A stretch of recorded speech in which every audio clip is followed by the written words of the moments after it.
Mula-mula saya bermula 5 ekor lah. Lepas tu buat kandang sikit. Sekarang ada lembu ada 60 ekor lah, lembu tenusu.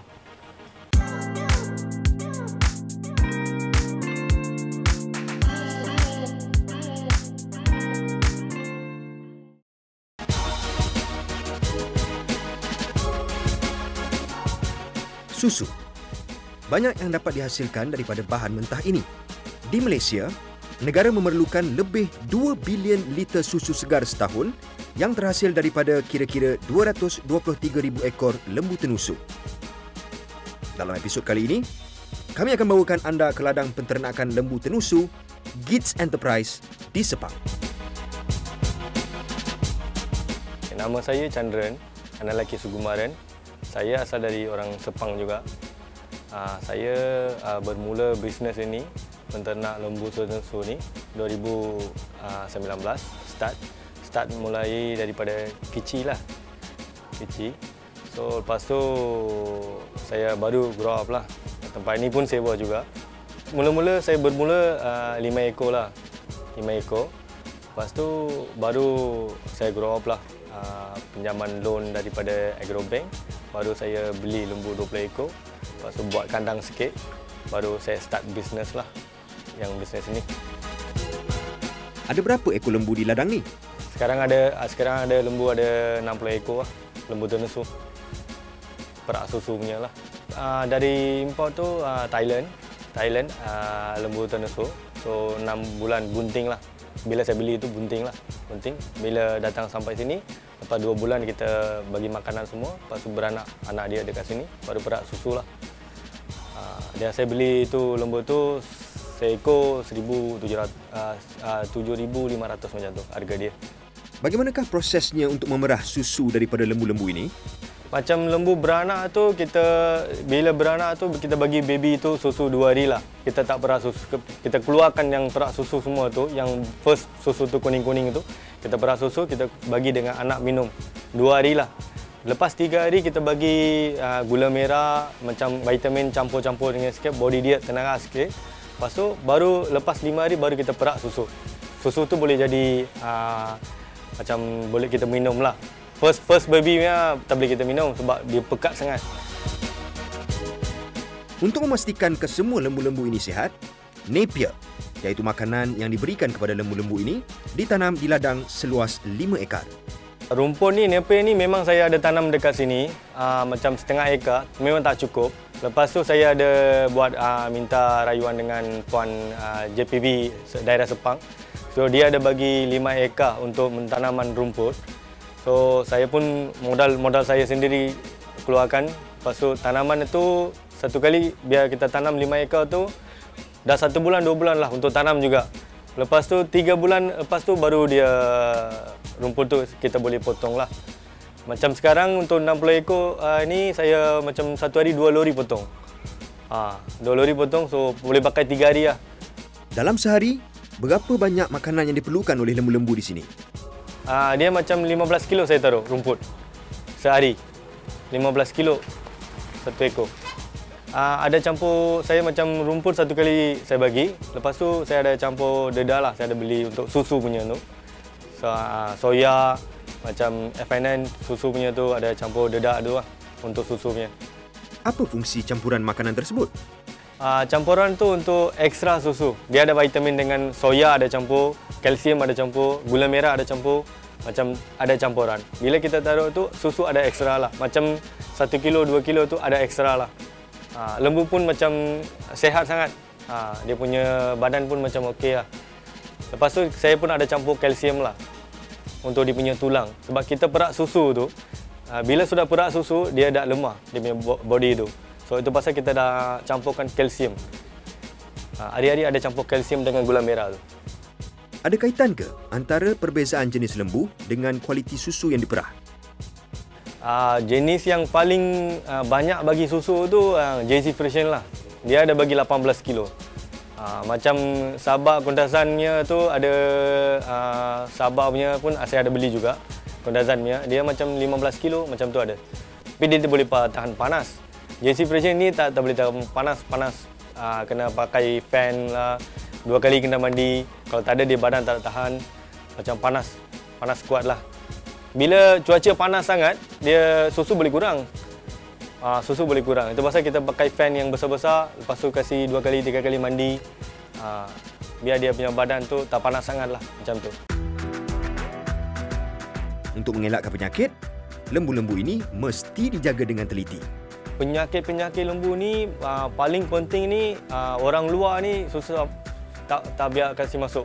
Sebab dia punya tapak tu apa-apa kuman ke dibija ke apa ke.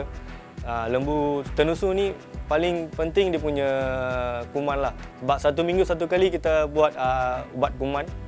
Kita ubat kuman sebab dia punya kaki tu tak boleh kena basah sangat. Sebab tu kita pakai kapit. Untuk special dia lah kapit. Dia tidur dengan kapit juga. Lepas tu fan. Fan tu boleh keringkan dia punya air-air yang bawa tu lah. Sebab yang penyakit yang selalu saya tengok tu dia punya kuku lah, sakit kuku punya tu. Sakit kuku tu biar tak sakit, kita 1 minggu 1 kali ada ubat. Ubat kena untuk ni lah. Untuk apa, macam racun lah saya buat ni. Sebulan 1 kali JPB akan datang, dia ambil sampel. Dia ambil sampel, dia ada check dia punya protein dia berapa, dia punya function tu berapa, dia punya quality tu. So saya ada result dengan dia orang, ada communication dengan JPB tu. Dia ada bagilah dia punya result tu, dia punya quality tu macam mana. Dia ada bagi result. Kalau lemak tu kurang, dia ada bagi tahu, "Oi, ini susu lembu lemak ada kurang." So apa dia punya makanan ada kesalahan ke, ada nak tambah ke, macam tu. Dia ada bagi tahu. Dari ladang ni, bagaimanakah perjalanan susu segar yang diperah ini seterusnya? Kalau saya jual susu ni dengan satu orang, dia ambil bulk 200 kilo, 300 kilo. Dia ambil dekat tempat saya juga, peti sejuk semua ada. Saya simpan sini, dia datang pagi saya perah, petang dia 1 kali dia bawa 200 kilo macam tu. Sekilo dia 3,5 dia bagi. Tapi dijual dengan pasaran, ada lebih lah macam tu. Dia pergi KL, macam restoran-restoran macam tu dia orang jual lah. Selain dijadikan minuman, apa lagi yang boleh dihasilkan daripada susu ini? Customer guna dia macam dia ada buat macam barang-barang sweet lah, sweet macam ladu, jelebi, palkowa, macam tu dia orang ada buat juga. Lepas tu dia ada buat masam tairu, macam tu pun ada buat juga. Macam lah, ada proses banyak lah dia orang buat. Saya memang menjaga susu lembu penting lah untuk menjaga. Macam kita satu hari jualan susu ke lembu biasanya hari biasa 30 sampai 40 liter lah. Macam hari Minggu, hari Sabtu 50-60. Lagi kalau perayaan India ada lebih daripada tu lah 70-80 lah liter. Nanti kita ada buat gula-gula kita panggil ladu tu semua dengan susu lah, palgowa, milk bida, lagi glob jamun semua dari susu lembu lah. Itulah. Penting lah untuk kita susu lembu.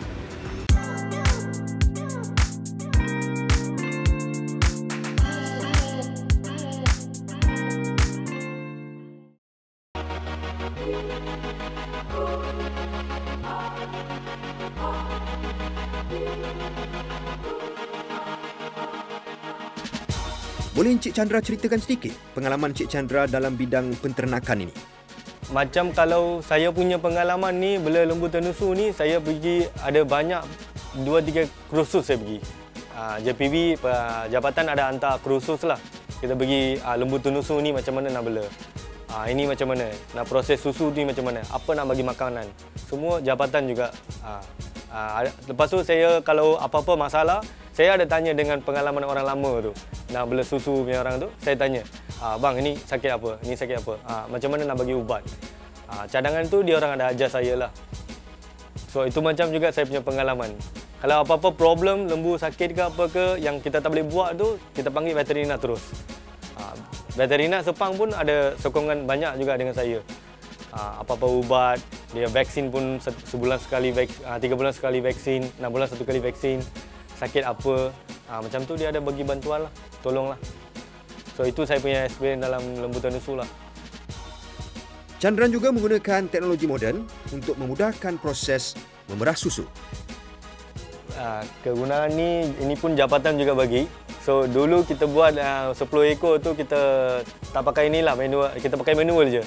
Tarik susu dengan tangan. So sekarang cara ni bila kita pakai pump ini kita beli dekat Razuli. So bila kita pakai ni bolehlah 10 ekor tu macam 15 minit, 20 minit boleh tarik. Macam ni. Senang, kita senang sikit. Ini boleh berapa ni 40 kilo ni, 40 liter boleh tarik susu lah. Peras susu cepat sikit lah. Macam tu. Ketika negara dilanda COVID-19, Chandran juga tidak terlepas daripada menghadapi cabaran tersendiri. Paling saya teruk kena tu yang lockdown ni pasal tak boleh gerak mana-mana. Saya nak potong rumput dan pergi pun susah nak roadblock banyak kan. Sebab saya punya rumput ni TKPM dekat Salah Tinggi. Saya pergi pun dengan setengah jam. Tak boleh jalan, pengarah bagi surat. Lepas tu susu langsung tak jalan. Makanan pun tak boleh sampai. Buru pun tak ada, dedak pun tak jalan, apa pun tak ada. Paling susah sebab 200 kilo ni saya tak boleh bagi hantar mana, orang pun tak beli, lockdown, kedai pun sudah tutup. Lockdown tu saya kena paling teruk. Masa itulah saya Agrobank ada pinjaman untuk bantu untuk saya makanan, beli makanan, saya kontrol lah. Saya roll dengan dia orang lah. Paling dia orang ada banyak tolong sama saya. Duit itu untuk pakai makanan, bolehlah bagi kawan-kawan untuk pekerja punya gaji semua macam tu lah. Kerugian kalau ikut satu hari 200 kilo, 3,5 kilo, 3,5 saya jual. Abang kira berapa? 700 lah? 700 ke 600? 700 saya rugi satu hari. Sebulan saya tak ada apa-apa. Nasib baik Agrobank ada tolong. Kalau tak ada saya habis. Apa pun saya tak boleh beli. Beli makanan pun tak ada, pekerja pun tak boleh bayar. So banyak saya sudah kena dengan tu COVID, time COVID. Sekarang saya mula balik. So mula balik saya punya business. Sekarang dah okey dah. Sekarang pun lembu dah bunting. Dah berapa ekor dah bunting. So saya punya susu pun dah boleh gerak kan, jalan. So adalah satu hari 150 kilo saya keluarkan sekarang hari ini. Satu hari lah. Agrobank sentiasa membantu. Sebenarnya, Gits Enterprise ini dinamakan selepas nama isteri Encik Chandra, Gita. Okay, Gits Enterprise ni nama bini saya. So, hi, I'm Gita. The company name's under my name, Gits Enterprise. This is my husband. Just want to inform that pasal ni Agrobank have helped us a lot. The first time we took loan is from Agro Pemuda. That was the first time we built this place. The second time we applied for Food for Fun. Masa tu kita just to grow up our business. We applied the second time. Whatever losses we have gone through, so I would like to take this opportunity to thank Agrobank a lot. Puan Rosmida, who helped us a lot ever since the first time we have built this place 4 years ago. We would like to thank Puan Rosmida and Agrobank a lot for helping us to grow up our business. Sokongan keluarga, tidak putus asa adalah perkara penting untuk menjadi usahawan agro yang berjaya. இளைஞர்களுக்கு நான் என்ன சொல்ல வரேன் அப்படின்னாக்கா, இந்த பிஸ்னஸில் வாழ்க்கையில் எப்படி வாழ்க்கை முன்னுக்கு வரணும். இந்த பிஸ்னஸ் தோல்வின்றது ஒன்று கிடையாது. ஸோ நல்லபடியாக வாழ்க்கையில் சிறப்பாக செய்யும் போது சில பிரச்சனைகள் இதெல்லாம் வரும்போது நீங்கள் தாழ்ந்துடாதீங்க. ஸோ அதை நான் சொல்லுவேன். கான்ஃபிடென்ட்டாக இருங்க. கண்டிப்பாக நீங்கள் ஜெயிக்க பண்ணலாம் அந்த பிஸ்னஸில்.